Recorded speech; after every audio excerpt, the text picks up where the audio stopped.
Hey everyone, in this section we will look at the effects of decrease in aggregate supply curve.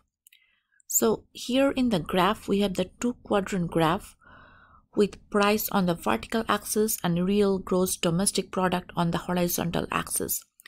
And all these three curves, aggregate demand, short-run aggregate supply and long-run aggregate supply, are intersecting at point A, and initially the economy is at full employment output of QF. Now in 1973, the OPEC nations increased the price of crude oil for countries perceived to be supporting Israel during the Yom Kippur War.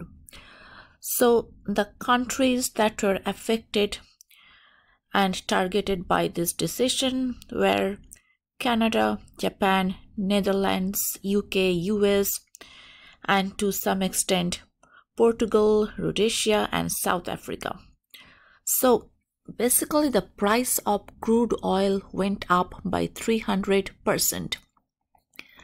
As a result, the US short-run aggregate supply curve shifted to the left. Let me just use another marker to show this change. So this one is shifting to the left from SRA S1 to SRA S2. Now we have another point of intersection, which is point P. So next I'm going to compare points A and B. Say point A, the full employment output is 100, the price level is also 100, and now at point B the price level is 120 and the output went down from 100 to 80. So what is really going on here?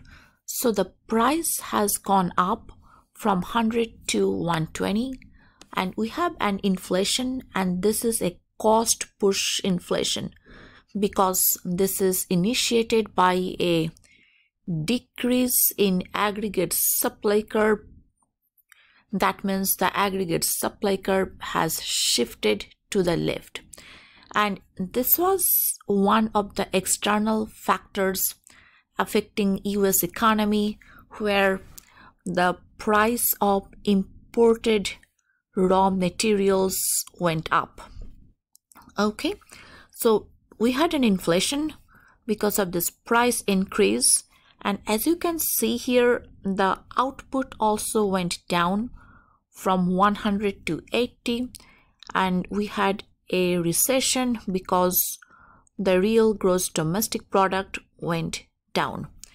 And this combination of inflation and recession, this is called a stagflation, and it was not really looking good because people were paying higher prices and getting lower quantity of goods.